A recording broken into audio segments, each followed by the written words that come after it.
isa lang ang nagpasalamat sa 10. Sapat na yun, siguro, sa ngayon tingnan natin, meron isang nagpasalamat, meron isang nagbago.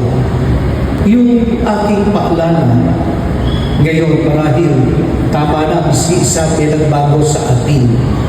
Alam nyo, naniniwala po ako na kahit isa magbago, sapat na yun para dumami, para magkaroon ng impact, yung a ripple a day, meron konting wave ng konti, pagdating ng panahon, wave na yan.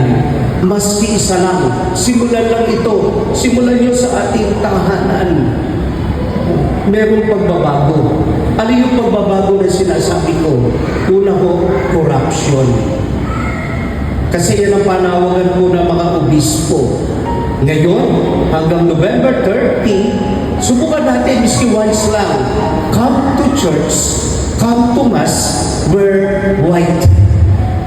Hindi naman, gusto nyo linggo-linggo, the better. Pero mag-participate man lang tayo once. Come to church, pray wearing white. Bakit? Yun ay simbolo na sinasabi natin, tama na ang korupsyon.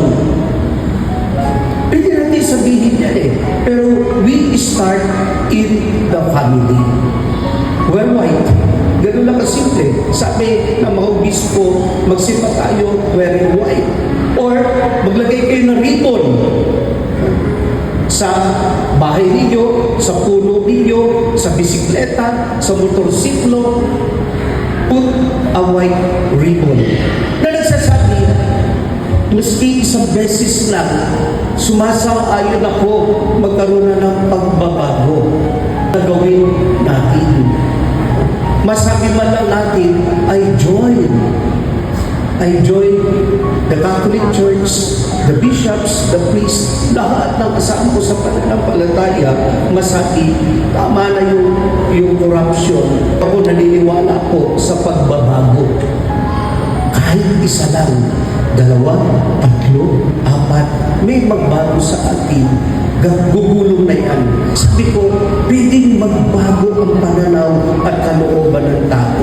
Pero somebody has to start. Somebody has to do it. Somebody has to say, tama na. I join the call for renewal.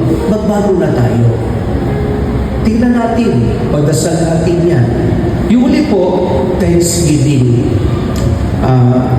Pinapaalalahanan tayo ng Panginoon, matuto tayong magpasalamat.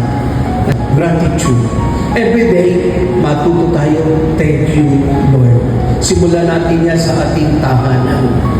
Iba sa atin, minsan, pakiramdam ay entitled. Bakit hindi ako binigyan ni tatay? Ba't ako binigyan ni nanay? Ibig sasabihin natin, salamat kahit mahirap kami, si tatay, si nanay, nagsasakripisyo yan, makakain lang kami.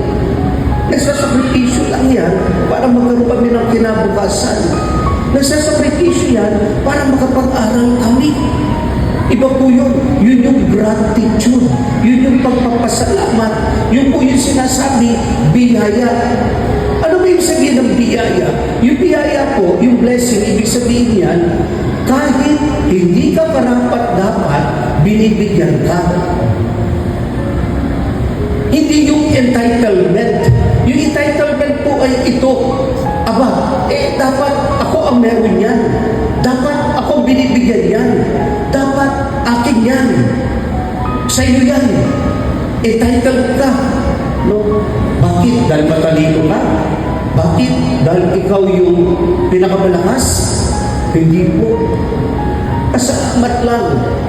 Makita natin yung maliit na bagay. Lord, thank you. Kahit hindi ako karapat dapat, binigyan mo ako. At hindi yung nambubulyaw.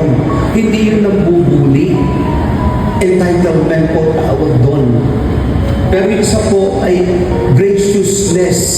Yung biyaya, kinikilala mo galing sa Diyos. Entitlement, yung bang di ka naman nagpapasalamat, nagagalit ka pa. little things, and God will bless us.